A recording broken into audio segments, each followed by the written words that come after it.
Olá pessoal, a gente vai falar hoje sobre benchmarks e ferramentas.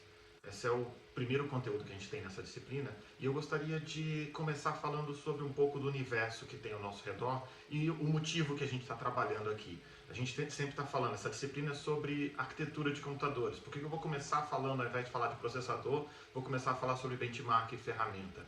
A ideia geral é que essa disciplina vai ser uma disciplina também exploratória. Nós vamos ter que explorar alternativas de implementação de questões microarquiteturais. E justamente por isso a gente vai falar um pouco de benchmarks e ferramentas para que a cada momento do curso você vai poder e vai ter a ferramental necessário para escolher cada um dos seus benchmarks e ferramentas para avaliar o seu material. Então, para benchmarks, o que a gente tem? Conjuntos de programas, um ou mais programas, que sejam utilizados para avaliar certas características da arquitetura ou certas características de um sistema computacional como um todo. E como ferramenta, a gente está falando sobre simuladores, sobre compiladores, sobre infraestrutura em geral, que vai te ajudar a explorar os seus benchmarks e as suas arquiteturas. Ok? Então vamos lá.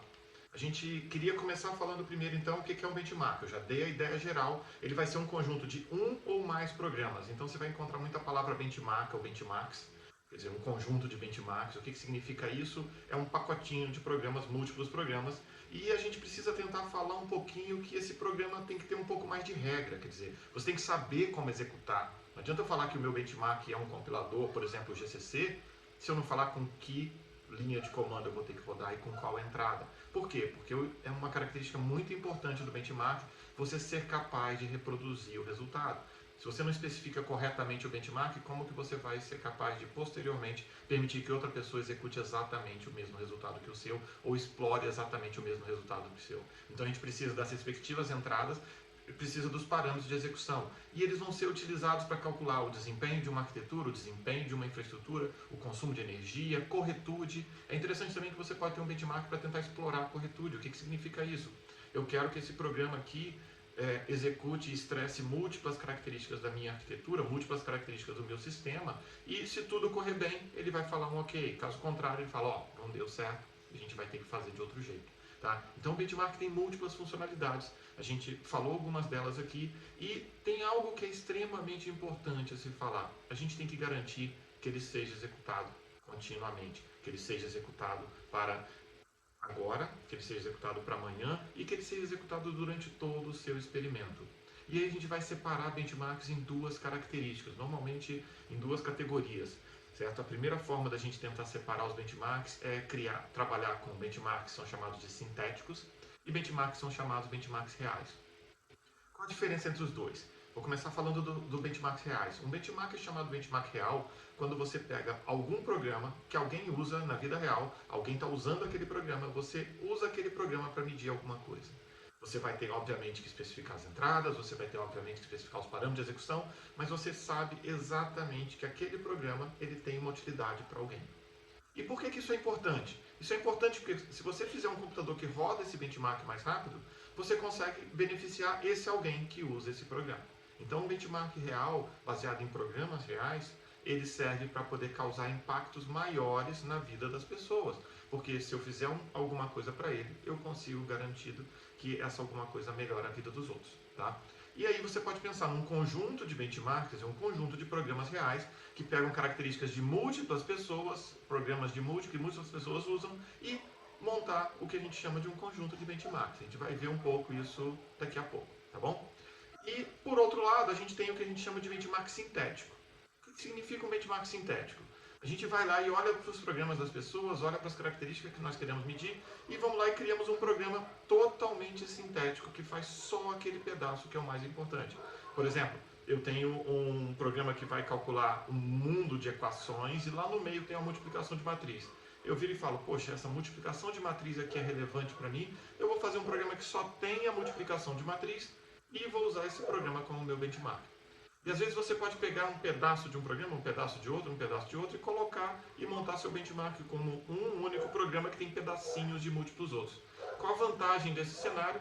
Geralmente os benchmarks sintéticos são menores e você consegue executá-los mais rapidamente. No total, você consegue avaliar sua arquitetura no total mais rapidamente. Qual a desvantagem desse cenário? A desvantagem é que se ele é sintético, o seu ganho potencialmente não está ajudando diretamente as pessoas e talvez leve algumas das pessoas, como já aconteceu no passado, tentarem burlar esse benchmark sintético. Então as pessoas podem fazer um compilador que ele é extremamente mais rápido só para o benchmark sintético e não para aquele programa originalmente que você tirou esse pedaço de código. Tá?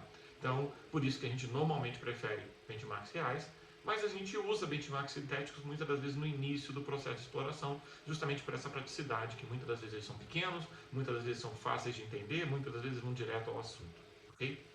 Bom, falamos de benchmark então, eu queria dar uma noção geral agora sobre como é o fluxo de execução de programas. Porque essa parte aqui, quando a gente fala sobre benchmark, essa parte passa a ser muito relevante para a gente. O que nós temos aqui? Você tem um programa, e esse programa você recebe através de um código-fonte. Então a gente vai falar nesse diagrama que vocês estão vendo aqui, ele tem o fluxo de execução, o fluxo de chegar nesse código-fonte até o final. Tá? E por que essa parte é relevante? A gente vai entender a ligação desse componente com benchmarks em especial. Então a gente começa sempre por um código-fonte. Eu estou supondo aqui que é uma linguagem compilada. Se você quiser trabalhar com uma linguagem não compilada, provavelmente você está trabalhando em cima do montador dele, ou está trabalhando em cima de um interpretador ou de um JIT, mas eu vou mostrar o fluxo mais complexo, que é um fluxo de uma linguagem compilada, tá bom? Então a gente começa com o código-fonte, na sequência esse código é compilado e é gerado um código assembly, ok? Então tem de um código-fonte, eu passo por um compilador, chego no assembly.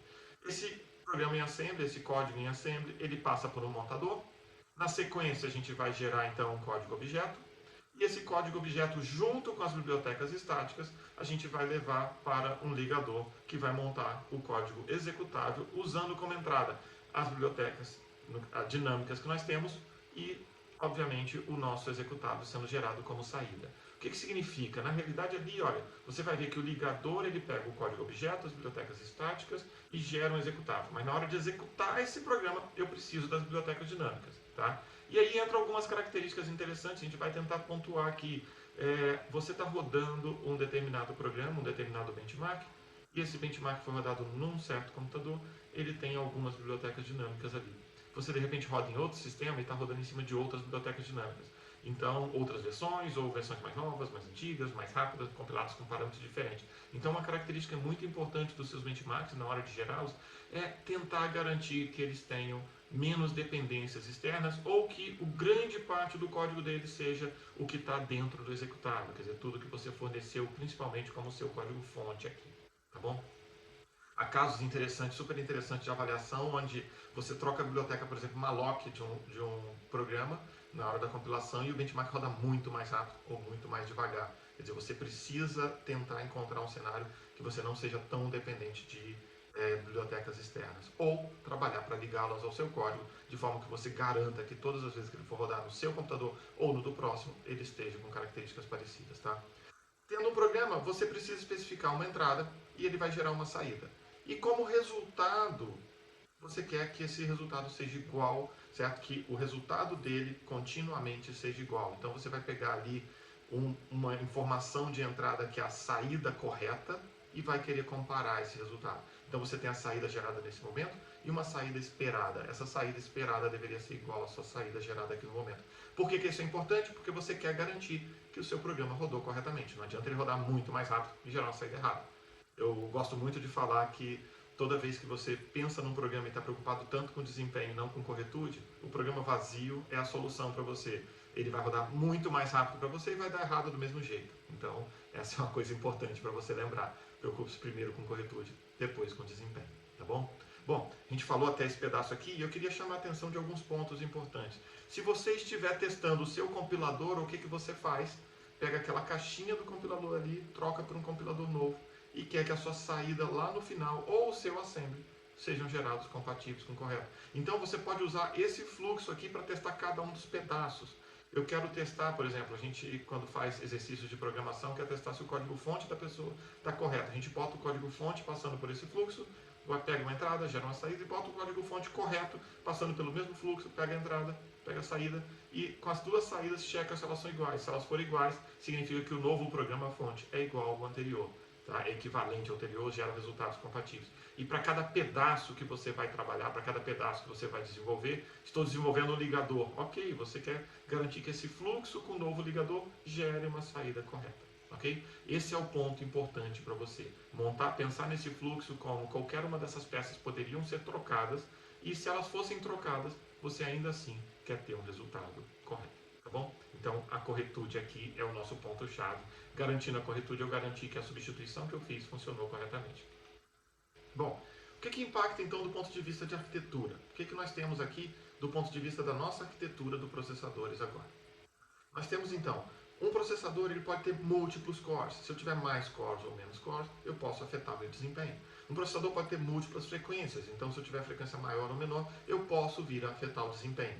Um processador vai ter características microarquiteturais diferentes. Eu vou ter pipelines diferentes, eu vou ter branch prediction diferente, especulação, largura das unidades funcionais, instruções vetoriais e vários componentes que estão lá dentro e das configurações diretas dele, quer dizer, eu posso ter mais ou menos desses componentes e isso certamente vai causar variações no meu desempenho.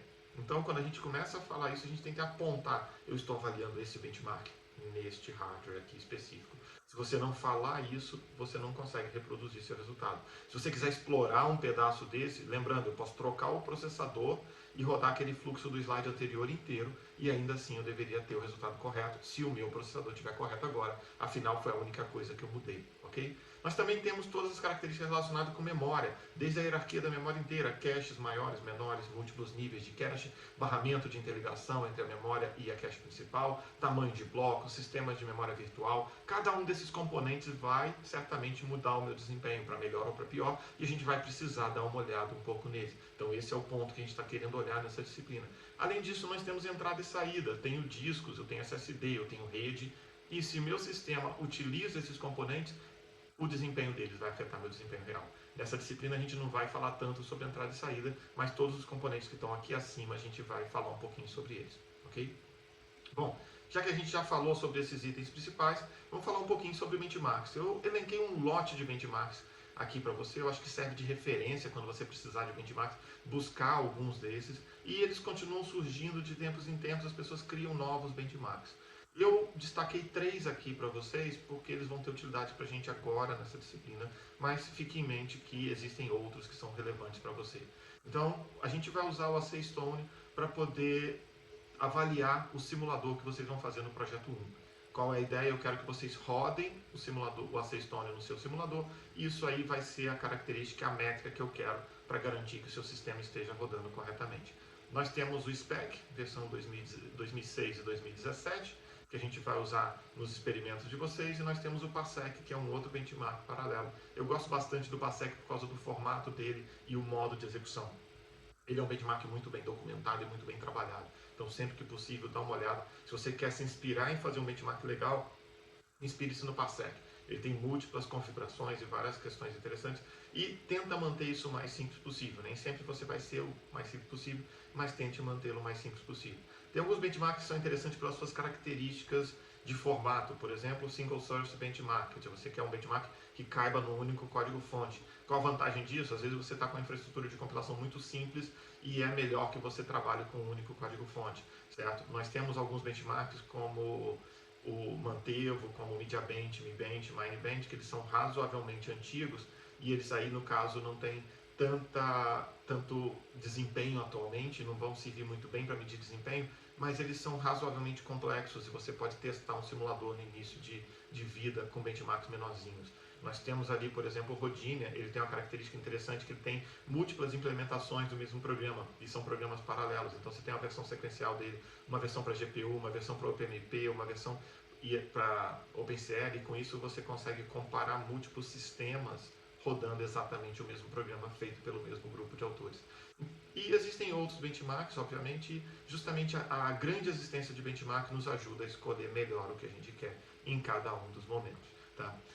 Quando estiver planejando fazer algum experimento, pensa sempre como você vai avaliar. Quando você estiver lendo um artigo, presta atenção no que eles estão usando para avaliação desses benchmarks também. Ok? E a gente vai falar de algumas ferramentas aqui, e eu destaquei algumas para vocês. Ferramentas aí, elas variam de um universo bem grande para vocês. Eu chamei aqui, não são só ferramentas, são tecnologias ou códigos, aí vai depender um pouco do que a gente tem ali, mas eu vou falar sobre os que estão em negrito. O Dinero é um simulador de cache, é super interessante porque com ele você pode pegar uma sequência de acesso a cache, ele vai te falar que tipo de hit e miss que aconteceu, quantitativos e tudo mais para você. Então ele te ajuda a avaliar cache de múltiplos níveis de cache. O MacPet ajuda a avaliar consumo de energia e é muito interessante, tem vários simuladores que geram uma resposta compatível com o MacPet para que ele te dê a informação sobre o consumo de energia. O Perf é um instrumentador de código, então ele consegue medir desempenho e extrair características do seu sistema que está rodando. Quer dizer, agora ao invés de usar o dinheiro para avaliar cache miss baseado numa sequência de dados de acesso à memória, eu posso pegar o Perf e pedir para ele ler os contadores de performance de cache do meu computador. Tá? O PIN é um instrumentador de código, eu consigo injetar um código meu dentro de um outro programa para poder fazer análises. A gente vai falar bastante sobre ele depois. O RAPL, ele é para poder, são os contadores da Intel, no caso a interface que nós temos para poder ler informações de consumo de energia no processador. A gente tem o Sniper, que é um simulador x86, que a gente vai usar um pouquinho também depois aqui, ok? E existem outros simuladores, a gente vai falar sobre eles mais pra frente, a gente vai falar um pouco sobre outros componentes, mas esses são os principais que eu gostaria de falar para você. Com isso a gente deu meio que uma passada geral, certo? Vocês vão ver que no primeiro trabalho de vocês já vão ter que usar alguns deles.